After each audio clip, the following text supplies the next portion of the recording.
Hello, we are very happy to have Clare here today for an interview. He will release his new album and we are curious what he has to tell us. Ow, D, O, feel. Boom, boom, boom, boom, boom, boom. Ow, D, O, feel. Ow, D, O, feel. Ow, D, O, feel. Hello. Hello, Alex. Hi. Do you already have a new brand for your new single, which will be released? Not yet. I mean, now? the way it worked with the previous album was that the album was out, and then people heard it, and then it happened to get synced to a commercial. That hasn't happened yet because no one's heard the music. There's only been one piece of music played out to the public at this stage. So you never know in the near future.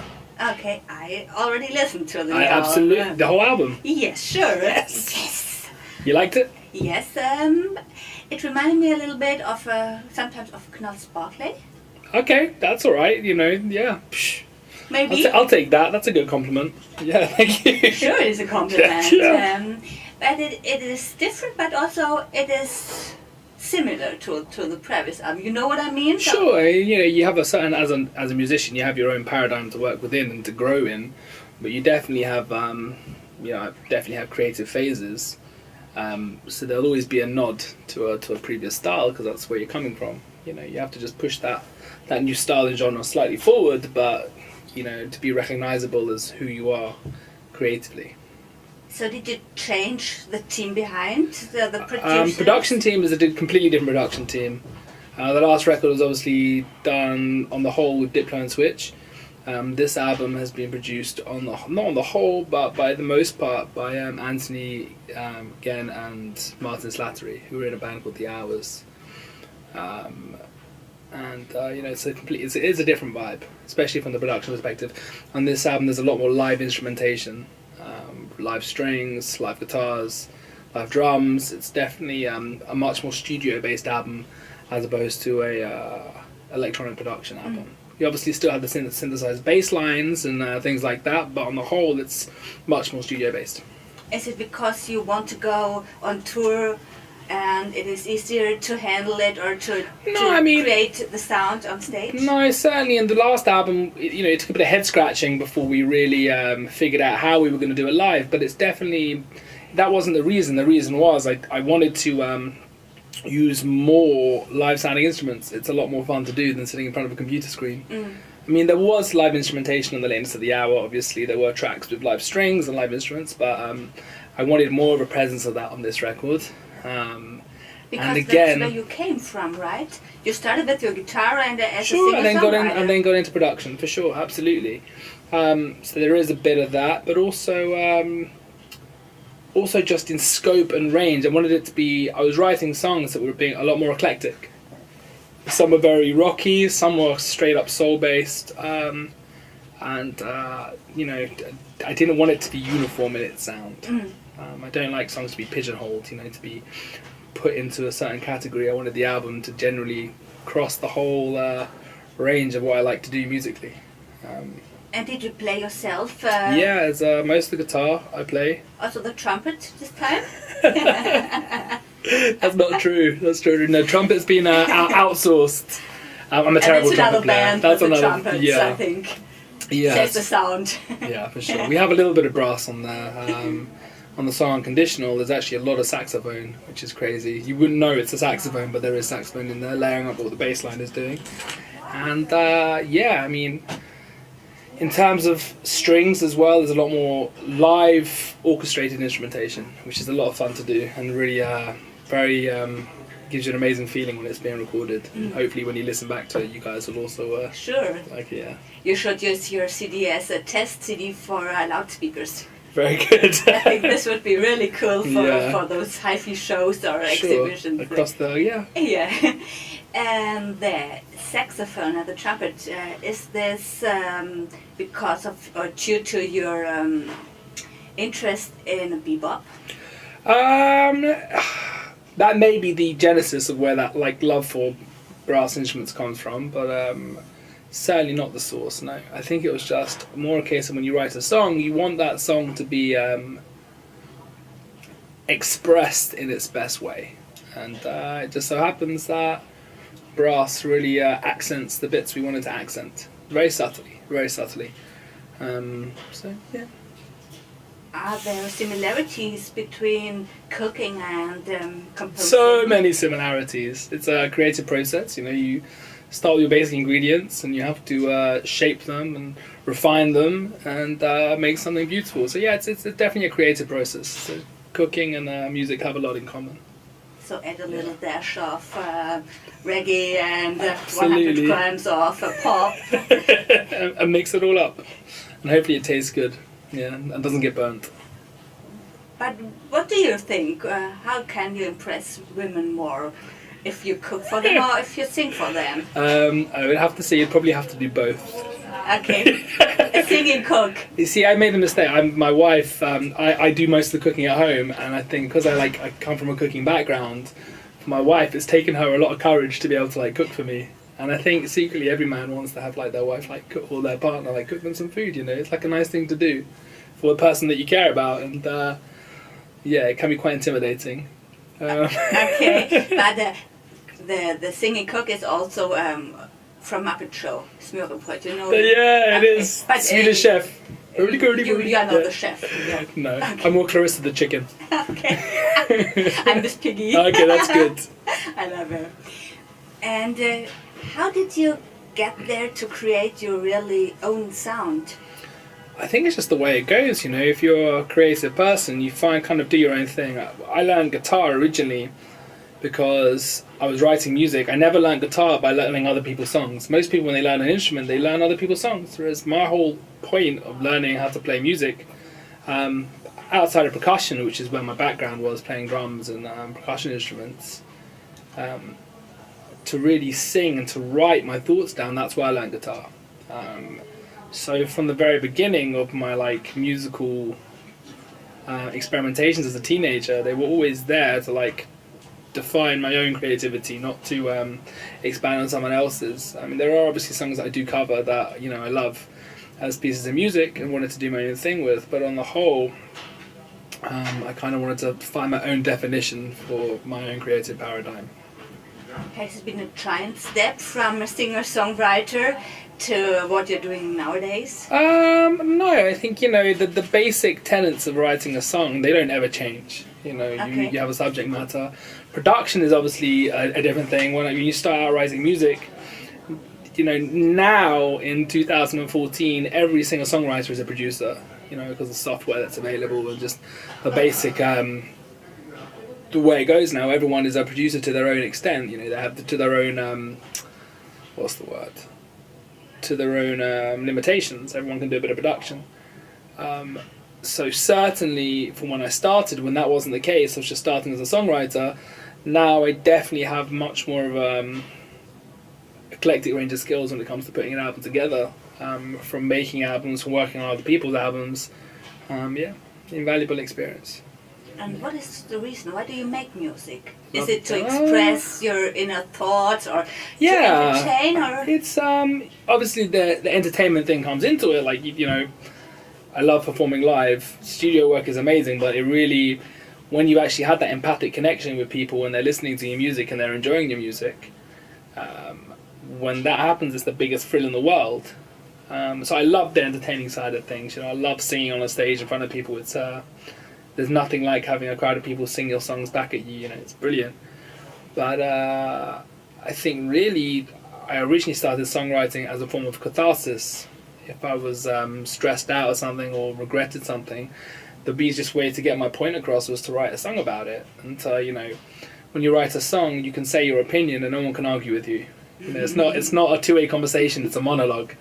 And you're sort of telling people what you think. And that was very much, when I started writing music, that's what it was all about. Now it still is about that. This album is definitely an album about gratitude and thanks and awareness of self. And it comes from a very personal place. So it's a creative thing, but from an emotional source. But there are some darker songs which are that happy sound. Okay. Such as? I don't know. It is track 7, 6, and 7. This is Okay. where the album starts being really interesting for Okay, me. okay. So Track 6 and 7. That's I think Duster Man maybe. Is yeah no, okay. it's only one word. The album, the title of this track. Okay. I Oh, don't whatever. have. I'm Let's sorry. let's have a look. 1 second. I'm gonna tell you. Doot, doot. But your music isn't. Sparks. Is that the name of the song? Okay. Yes. Yeah. So Sparks is could be seen as a little bit dark, but its underlying message is very positive. It's a bit cryptic. I don't really want to go into the details of what it actually means. Okay. But it's like it's What a pity. Yeah. Yeah. You could tell It's us. based on the Song of Songs. It's a thing called Shira Shirim in Hebrew, which is a old esoteric Jewish piece of work. So it's based very loosely on that. That was kind of the inspiration behind it. Yeah. Are you influenced by your faith? By your Yeah, religion? it's an everyday. It's not really, it's a way of life in every aspect. So it has a big effect on creativity, and both in terms of inspiring and also limiting. There are certain things that I wouldn't feel necessarily comfortable singing about, and there's when I feel I should be able to express certain feelings more articulately. So it does have a very, very, it does have a powerful effect on creativity. Certainly, it's a very inspiring way of life. So yeah. Also, some Hebrew melodies. Did you listen to this music as a child? Yeah, for sure, but it's very hard to define what is a Jewish melody. I mean, it's completely regional. My family are obviously Ashkenazi Jews from Northern Europe, but if you're like a Middle Eastern Jew from Yemen or from Syria or Iran, your musical influence is going to be completely different. So to say like Hebrew melodies, it's a very vague way of defining Jewish music. It's like Jewish music, it's completely international. There's the last Jewish songwriter was really King David. Like that was a long time ago. Everything else is kind of inspired by the local environment. Like the Russian Jewish melodies are completely different to the Spanish Jewish melodies. It's like it's a whole different field. So Because of the country where they yeah, come for from, sure. That's basically it. It's like where the place you live in. So the Russian is more the minor thing. Sure. Well, there's a lot of minor scales in Jewish music. There are, but it varies. Yeah. And is there a message you want to send through your music? Keep positive. Keep positive. Things can one day seem completely awful, and then a day later be the most amazing. You can have amazing experiences in life. When things can seem so dark and so negative, suddenly tremendous positivity can come out of those experiences. To help us grow as positive people, and that's kind of what the album's about in a way.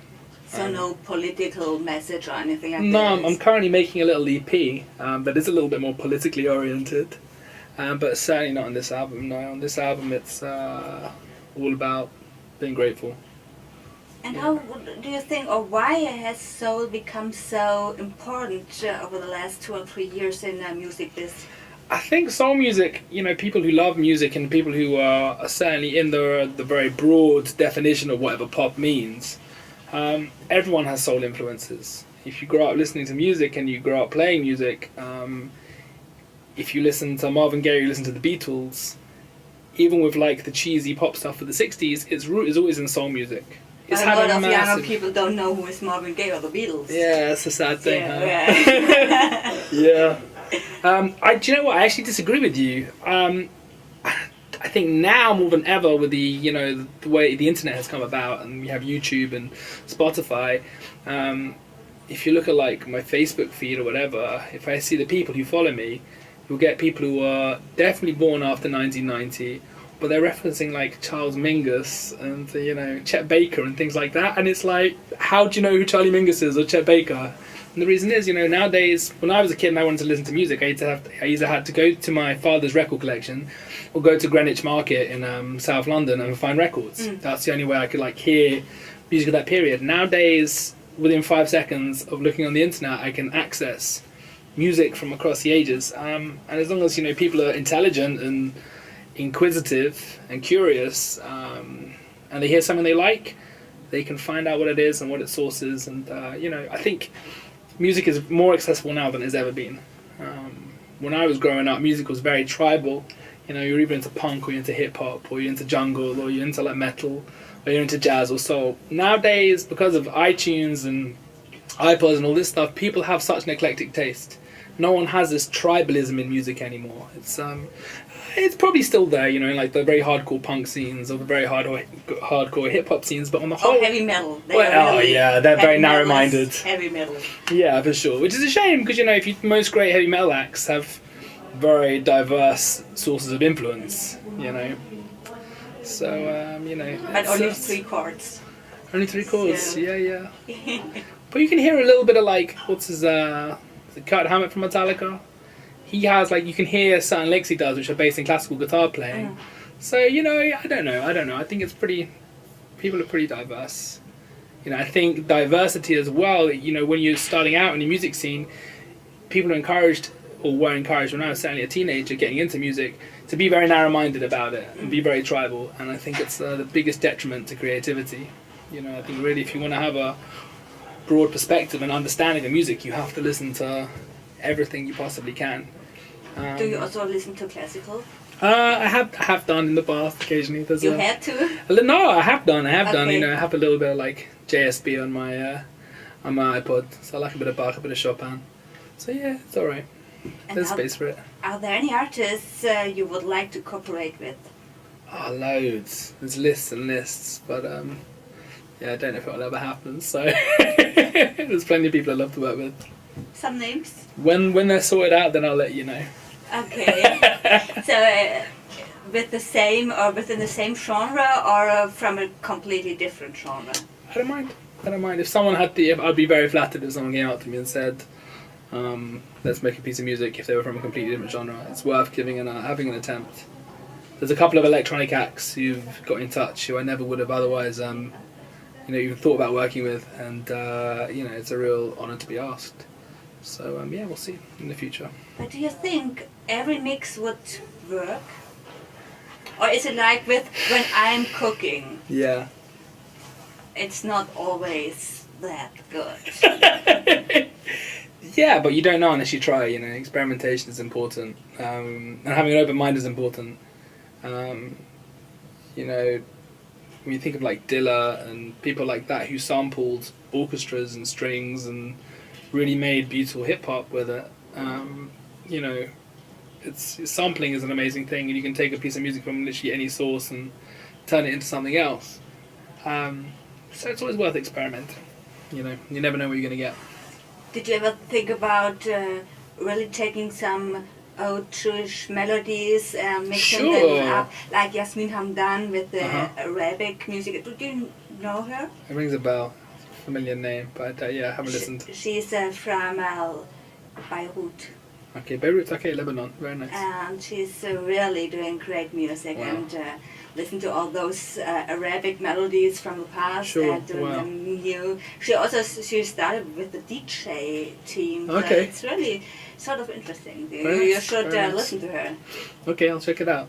Middle Eastern Jewish music and Middle Eastern music are very similar. Like, if you go to Israel and you hear what's getting played in the Jewish music charts, it has a very strong, what we call Mizrahi influence, which is like the Eastern influence of music. It's very big at the minute. Are you famous over there too? No. Not at all? No. Only amongst like American students who are there, who see me walking down the street and are like, hey, Alex Clare! They're the only people who recognise me here. I have like a certain anonymity. Shame, isn't it? No, it's awesome. Okay. Because I can go anywhere I like and no one ever bothers me, German teenagers, American teenagers, they're the only people who ever give me any hassle. So, and it's not a hassle, it's a very flattering and a big compliment, but the only people who ever notice me are those people, I have a certain anonymous look. Any guy with a beard or a hat kind of can be mistaken for me, so. But I think the red beard is really your... distinctive. Yes. Yeah, it's that red beard. So, are your roots important for you? Very much so, yeah. Very proud of where I come from and where I'm going as well.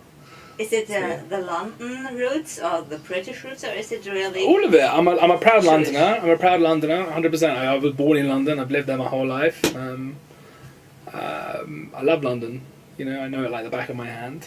But I'm also obviously a very proud Jewish person. You know, of my heritage. You know, we've got a history that goes back nearly 4,000 years, and that's definitely not to be scoffed at. To have a sense of cultural identity that's like so old and so precious is it's very dear to me. Yeah. And could you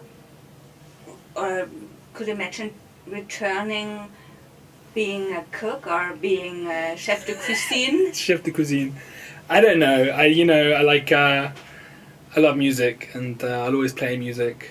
But I love cooking, so I'll always cook as well. But I don't know. It's I don't think so.